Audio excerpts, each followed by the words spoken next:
Chicos, tengan ustedes muy buenos días. Para mí es una alegría nuevamente encontrarnos esta mañana en un curso muy importante como es el curso de literatura. Un curso que cada semana estamos aprendiendo una variedad de textos, una variedad de lecturas, una variedad de escritores que nos ha dejado la historia literaria. Nosotros creemos de que la literatura nos acerca a los pueblos, nos acerca a entender el significado de las culturas durante muchos años, durante muchas épocas. La literatura, y sobre todo estamos estudiando literatura española, nos va a ayudar a enriquecernos en el idioma castellano. La literatura española nace casi parecido al aspecto lingüístico en España. En realidad la literatura se forma paralelamente en la evolución del castellano durante muchos años. Esta es la razón por la cual tiene trascendencia el curso de literatura y sobre todo el estudio de la literatura española. Así que sean bienvenidos a cada uno de ustedes esta mañana y a todos aquellos que quieren trabajar en esta sesión del día de hoy. Pero no solamente nosotros queremos abocarnos a trabajar, a explicar o a instruir de manera literaria o un conocimiento educativo. Creemos que la educación no solamente se forja a través de una clase, sino también a través de principios, a través de aspectos que regularizan nuestra conducta en el día a día.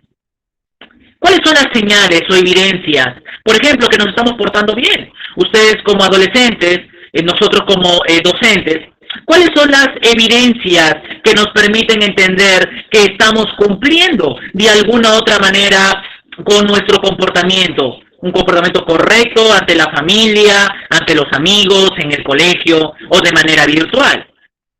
Bueno, las señales son los valores, ¿verdad? Los valores como principios éticos que nos van a ayudar a caminar día a día, chicos, correctamente, a comportarnos de una manera adecuada.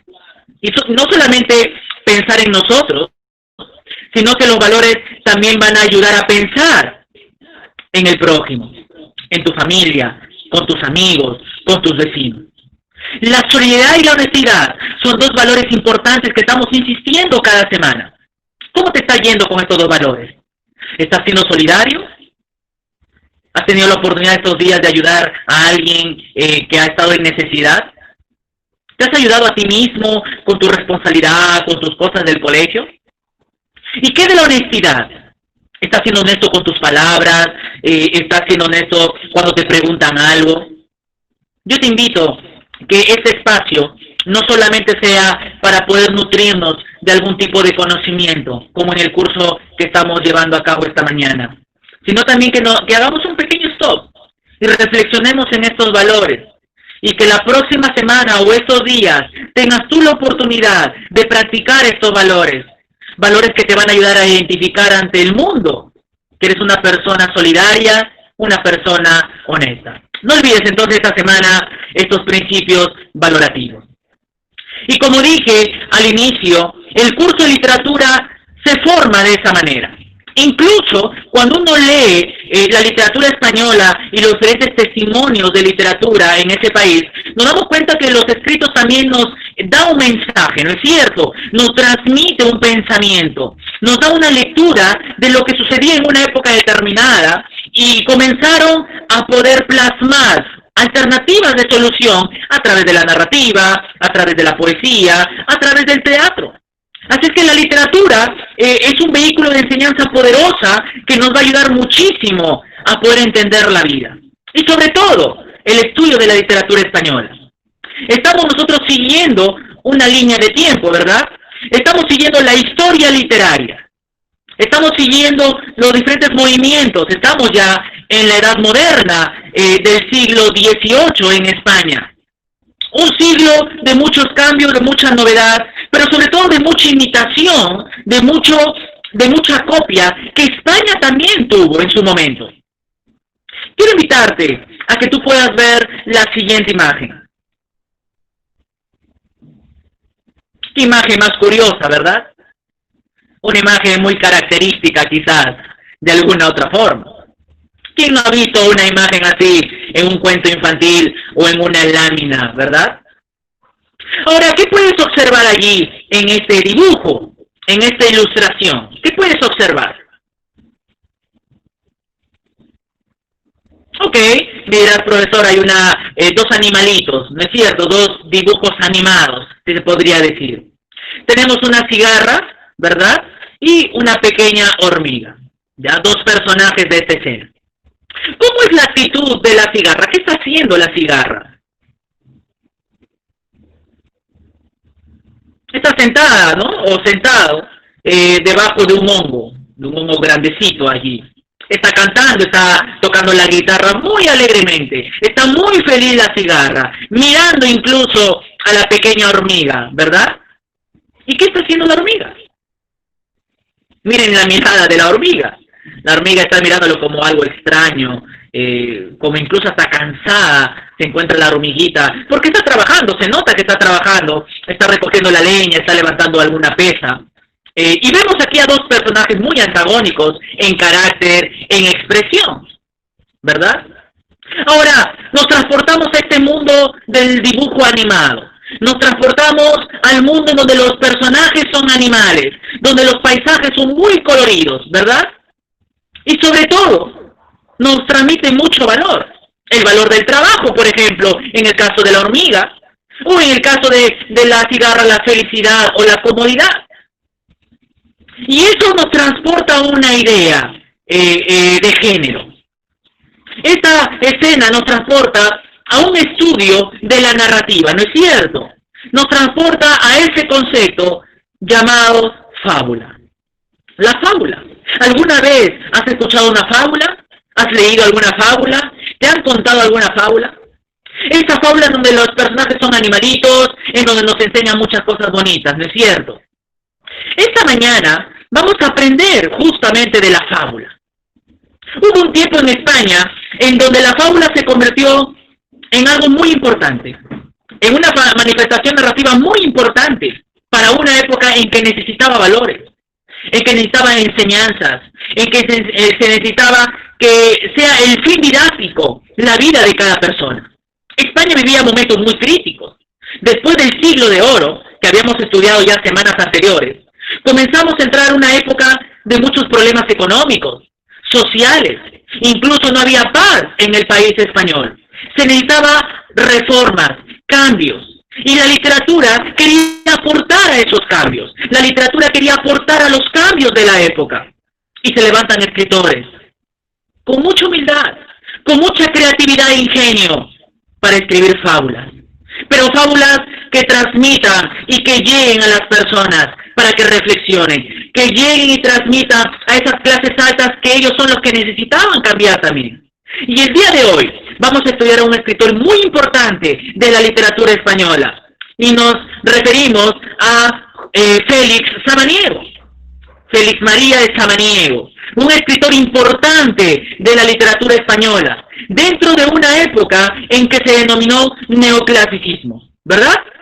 Nosotros ya la semana pasada hemos estado estudiando a Fernández de Moratín, vimos el teatro neoclásico en España, vimos la obra de Cide las Niñas, vimos el mensaje educativo, ¿no es cierto?, que transmitía esta obra.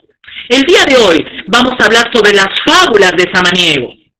Él, un escritor ilustrado, español afrancesado, porque imitó mucho los modelos franceses propios de la época, propios de la cultura española, escribe fábulas, no solamente para entretener al público, sino también para enseñar al público.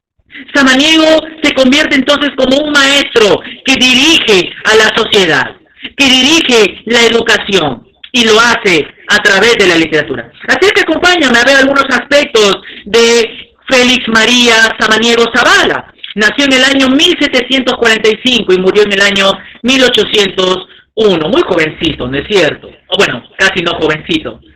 Fue un escritor español destacado en la literatura neoclásica. Para eso necesitamos recordar las características del neoclasicismo. Cuando tú repases en tus sesiones anteriores las características del neoclasicismo, te vas a dar cuenta de la importancia que tienen esas obras para la época en España. Fue famoso por sus fábulas. Así es que María Samaniego va a ser conocido en el mundo de la literatura universal por sus fábulas. Junto con otro escritor van a ser famosos, un neoclásico contemporáneo llamado Tomás de Iriarte. son ambos considerados los mejores fabulistas españoles del siglo XVIII. Pero lamentablemente, como yo siempre digo, cada biografía de cada escritor tiene sus peculiaridades. Saltan a la luz muchos aspectos positivos y negativos que quizás nos llevan a la reflexión de su inspiración artística. Estos dos escritores, por ejemplo, van a ser enemigos literarios más adelante. Van a tener controversias por ciertos ideales, ciertos mensajes literarios. El profesor Manuel Hurtado de Mendoza, un profesor destacado en España de ese siglo, instruyó a Félix Samaniego en muchas materias del conocimiento. ¿Qué quiere decir eso? Que Samaniego aprendió lo que era el latín, aprendió la gramática española, aprendió la ortografía, la prosodía, aprendió muchos aspectos cognitivos de las letras castellanas. Así es que Samaniego no era un escritor novato, era un escritor preparado, era un hombre culto, era un hombre que sabía lo que escribía, sabía direccionar sus escritos, porque se metió al mundo de las letras. Este aprendizaje, denominado aprendizaje humanístico, porque él en ese tiempo adquirió la filosofía humanista, en donde el ser humano tiene que ser el centro del mundo, resultó fundamental en su producción literaria. Se trasladó a Francia, como todo escritor y como toda persona de la época, porque Francia era el modelo de la cultura, de la moda, del aprendizaje, de la literatura. Por eso decimos que al igual que Moratín, Samaniego también fue un hombre afrancesado, adoptó mucho de la cultura francesa de la época. Así es que se trasladó a Francia a seguir estudiando la filosofía humanista, formación que completó con la lectura constante de autores hispanos y extranjeros. Comenzó a conocer las biografías y los aspectos importantes de otros escritores. ¿Por qué es importante entonces Félix Samaniego? ¿Cuál es la trascendencia literaria? ¿Por qué este escritor trasciende para la época? ¿Por qué yo puedo estudiar a este hombre? ¿Qué es lo que me enseña este hombre? Como habíamos dicho, él fue autor de muchas fábulas. Creo que ahí radica su importancia, porque no todos escriben fábulas. No es fácil escribir fábulas. Y en una época difícil como España del siglo XVIII, peor. Fue autor de fábulas y de un manual educativo, obras que se convirtieron en un excelente vehículo para la transmisión de su ideario reformista de la sociedad, de la política, la moral y la literatura de su tiempo. Contrasta en estas fábulas el afán formativo. Ese es el propósito de la producción literaria de Félix Samaniego. Tenía un afán formativo. Quería enseñar a través de su literatura, a través de la escritura de cuentos picantes en verso. Expresaba el espíritu naturalista, sensualista, de la mente ilustrada, como era el de la época. Se vivió momentos muy difíciles en España del siglo XVIII y en todo el mundo. Estaba el movimiento filosófico de la Ilustración, donde proponía los ideales de libertad, de justicia, de igualdad. Entonces, así como Moratín vimos la semana pasada, Félix Samaniego se contagia de estos ideales y lo transmite a través de sus fábulas. Y esas fábulas que él transmite son muchas fábulas que él escribió. Ahora uno se pone a recordar y a pensar, ¿qué son las fábulas? ¿Cómo podemos definir una fábula? ¿Recuerdas cuando te enseñaron en la primaria lo que es una fábula? Podemos acercarnos a una definición, es cierto. Tú tienes en tu sección de clase una pequeña definición de lo que es una fábula. Vamos a completar con esta definición. Es una composición literaria breve, ojo, breve, en la que los personajes son animales por lo general, o también pueden ser cosas inanimadas que presentan características humanas. Los animales se convierten en humanos. Las fábulas se hacen por lo general con la finalidad de educar, y a esa educación al final lo llamamos moraleja. ¿Ok? Entonces más o menos por ahí vamos al sentido de lo que es una fábula. ¿Cuáles son las fábulas principales que desarrolló Félix Samaniego? Estas fábulas que él produjo, lo produjo en base a una inspiración. Hay que recordar que la literatura neoclásica no solamente imita los aspectos franceses de la época, sino también mira al pasado antiguo. Es el clásico nuevo, es la admiración de la cultura griega y romana de la época. Así es que Félix Samaniego comienza a mirar el pasado de los griegos y comienza a ver a los escritores de los griegos qué cosa hicieron. Y lo bueno, Félix Samaniego lo toma. Así es que las fábulas de Samaniego se construyen bajo la inspiración de las obras de los grandes fabulistas clásicos, como fueron Esopo y Fedro. ¿Quién no conoce a Esopo, verdad? Las grandes fábulas de Esopo. Llevó a Samaniego a escribir a un estilo parecido. Incluso Samaniego adapta muchas fábulas de Esopo y muchas fábulas de Fedro. Posteriormente, Samaniego comienza a imitar también la característica de fábula que tenían los franceses. Así es que había una gran influencia imitativa sobre Félix Samaniego. Vamos con algunas fábulas importantes que tú puedes leer también en tu sesión. Te voy a solamente mencionar algunas de ellas. Por ejemplo, ahí tenemos la fábula La Lechera, ¿verdad? La Lechera. Esta fábula que nos permite a nosotros mirar con mucha caricatura, ¿verdad? Pero que en medio de la risa, del entretenimiento, siempre habrá un mensaje detrás de cada fábula. Otra fábula conocida son las ranas pidiendo el rey. En realidad es una fábula de Esopo, pero que él lo adapta en relación al gobierno que tenían los pequeños animalitos como eran las ranas. Otra fábula famosa tenemos la fábula de la mosca y la miel. Otra fábula importante que nos habla mucho del aspecto del trabajo, el aspecto del descanso, del disfrutar de las recompensas de la vida. Tenemos la pulga y el camello. Lo interesante de las fábulas de Samaniego es que él contrasta el aspecto de los animalitos pequeños con los grandes. Y ahí tenemos la pulga y el camello, otra fábula importante de Félix Samaniego. Y así podemos mencionar muchas fábulas. Por ejemplo, la fábula que vimos al inicio de la cigarra y este animalito pequeño que habíamos descrito, mirándolo de alguna manera u otra extraño a la cigarra, es también una fábula construida por Félix Samaniego. La cigarra y la hormiga, una fábula importante, en la cual te voy a dejar la lectura al final como una actividad de extensión. Muy bien. Interesante, ¿verdad? Cómo la literatura nos asombra con varios aspectos importantes de la vida.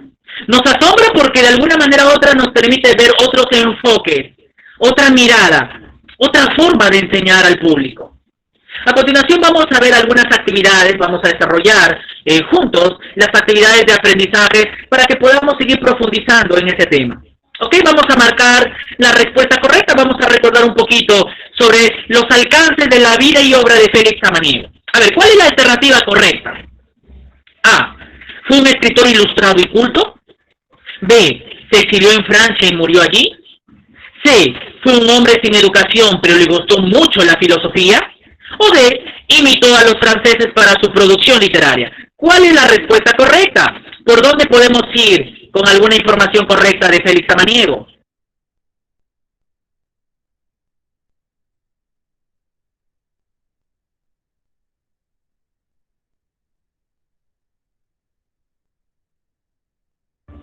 Por ahí nos damos cuenta que la alternativa puede estar entre la y la D, ¿no es verdad? Por ejemplo, la A dice fue un escritor ilustrado y culto. Lo demostramos, claro que sí. ¿Se exilió en Francia y murió allí? No. ¿Fue un hombre sin educación? Tampoco. ¿Imitó a los franceses para su producción literaria? La número 2, A y D. Una de las características en sus fábulas es el sentido didáctico que presenta, el problema social que presenta, las recomendaciones para el cambio literario. ¿Cuáles son unas de las características literarias de su fábula? ¿Por dónde iba el mensaje de las fábulas? ¿Cuál fue la intención comunicativa de las fábulas?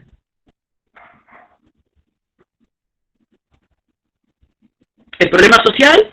No tanto. ¿Las recomendaciones para un cambio literario? No tanto.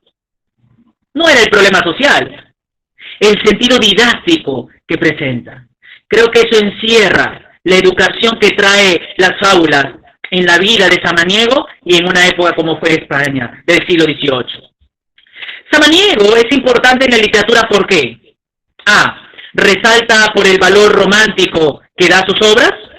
B. Es el mejor prosista de la época de la Ilustración en España. C. Sus obras tienen un sentido formativo. ¿Por qué es importante Samaniego? ¿Por qué resalta Samaniego?